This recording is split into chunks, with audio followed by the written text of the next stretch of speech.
And now I'm talking to Rich Green of Rich Green Inc., and you are also involved in designing digital homes of the future. What are some of the things you can tell us about what you're working on? Oh gosh, well, we're doing a lot of different kinds of projects right now. Some of them are very intensive audio-video. I did some crazy stuff in the past, like for Jim Clark, automated his sailing yacht called Hyperion, which is a very famous sailing yacht. Required a lot of trips to Amsterdam, which was very civilized. But right now, our emphasis is in what I'm calling sustainable lifestyles, right? And we've gone from electronic lifestyles into sustainable lifestyles. And what does that mean? Well, that means that there are ways using electronics, smart, clever electronics in the home to help a family become more present with each other, to live a more sensible life, to consume less energy, and to still have a great sense of well-being. Probably the most interesting project I'm working on right now is a home in Palo Alto that is LEED Platinum certified.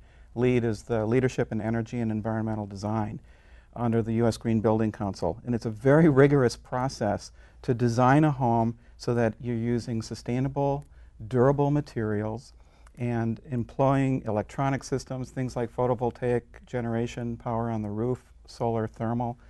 And our job is to integrate all of the different electronic components of the home, including the energy monitoring system, with a little company called Agile Waves, which is doing a brilliant job, and making the energy use in the home actionable by the family with very simple methods. You mean make it more energy conservative so you won't waste energy? Like you'll set the temperature in every room, in rooms that aren't used, you don't turn on the heat at all, things like that? Exactly. Saving energy is crucial right now. We must do it. There's no turning back. And the most critical aspect of saving energy is to adjust people's behaviors. You know, adjusting simple behaviors can save tremendous amounts. So the first step in designing a home like this for an energy-conscious family is to make their energy consumption visible to them. So we have these dashboards available. Intel is in that business with their dashboard product, and Microsoft has the home product. So where is the dashboard? Do they see it on a computer? They could see it on a computer. They could see it on an iPad. They could see it on their TV set. They could see it on a dedicated touchscreen in the wall. But they have to look for it? All you have to do is show, yes, all you have to do is show the family what they're consuming.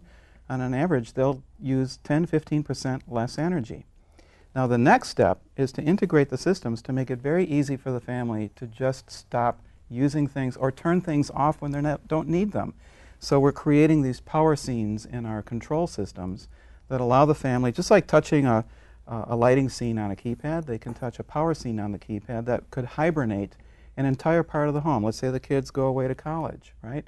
They're gone now.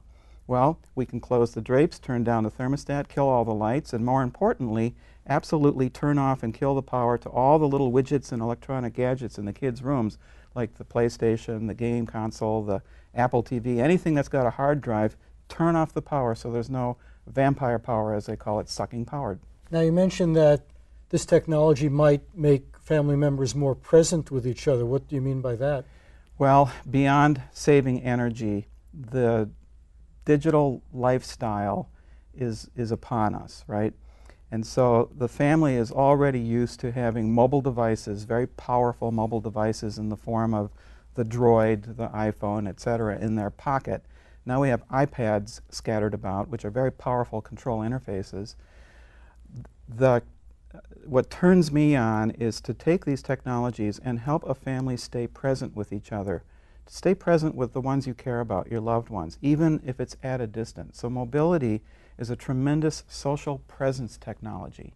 And I think people crave to be social. They want to be close to each other. Look at what's happening with Twitter. People tweet each other. It's like a little spritz of dopamine in the brain that gives you pleasure. Oh, I got a tweet. He loves me. I'll tweet him back. Oh, and you give them a little spritz of dopamine. Oh, he loves me. I'll tweet him back. And it becomes addictive. Right. So in other words, if you want to communicate with a family member or a friend who's far away, you can take out your iPad or your iPhone and you see their picture as well as you have all the sounds. So you don't have to be present. But does that really substitute for being physically present? You might say that, well, as long as I can see the person, it doesn't really matter how far away they are. But is there also a possibility of losing something, like people will be less likely to be in the same room? Well, Marty, there's no substitute for physical presence, is You're right. there? I guess not. Right? I mean, there's a feeling Yeah, here. yeah. But when you can't possibly do that, what have you got at your disposal? Great technology. So if Dad's traveling in Tokyo right now, you can just hang with Dad using simple video conferencing or video chat technologies. One of the most exciting developments this year in digital home technology is the implementation of Skype, which is internet-based video conferencing for free on TV sets. Panasonic and LG introduced this in January. This is a profound change in how families can stay present with each other at home. You could, through one of these Skype-enabled TV sets, turn it on, let it hang on all day long, doesn't cost a thing, and just open up a window to Grandma, right? How powerful is that? I guarantee you, with that kind of presence technology for Grandma, you'll put 10 years on her life because she feels connected to the ones she loves. So this really can foster togetherness. It's sort of like it's erasing barriers of time and space. Now, is that going to affect the way we think? As it gives us new capabilities, will that change the kind of people we are? Will we feel more empathy for people just because we see them more? Absolutely. Absolutely. A lot of people are afraid of these presence technologies. They think that Facebook and Twitter will separate us, and I think just the opposite is happening. It keeps us very present. I still think we need to get together and, you know, crawl into the hot tub together, whatever. Let's have those intimate experiences as often as possible, but we're in such a far-flung, active society now that we can't always be physically present. So now, I understand there's another feature coming up in digital homes, and that is that your home will monitor your health. Absolutely. It'll be checking your vital signs all the time and transmitting that information to your doctor. Yeah, talk about presence. We're soon going to have tweeting toilets. Now, why would you want a tweeting toilet? Okay, the toilet's going to say, oh, I'm overflowing, something's broken. But more importantly, it can send critical medical information to your healthcare provider. So this world of digital home health is exploding, and we're going to see a huge implementation of this over the next couple of years. Big companies like Intel, HP, they're into this. What it means is there aren't enough healthcare facilities to take care of us as we all grow old. So we're going to need to age at home, and we want to do that with dignity.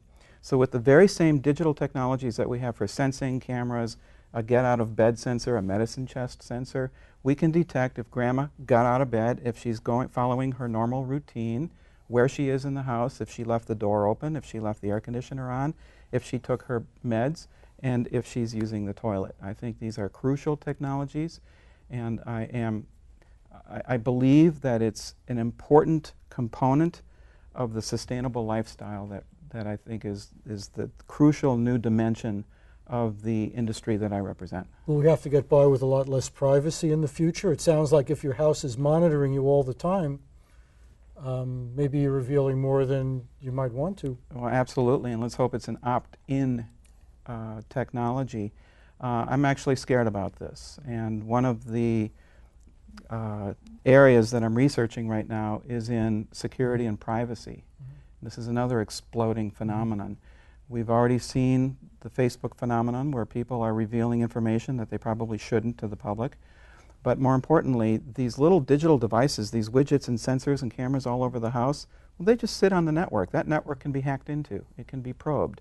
So it's very important to put a solid shell of security around the home with proper protection, and be careful with your passwords. It blows my mind when some of my clients leave their passwords on Post-it notes next to the monitor of their computer. We have to watch the security extremely well. Now, this is a great discussion, but we do have to go on to the next segment of the program. We have some more video from the Connections Conference, and then we're going to come back and talk to Matt DiMaria about what we can look forward to in digital entertainment in the home. So let's go ahead and roll that tape.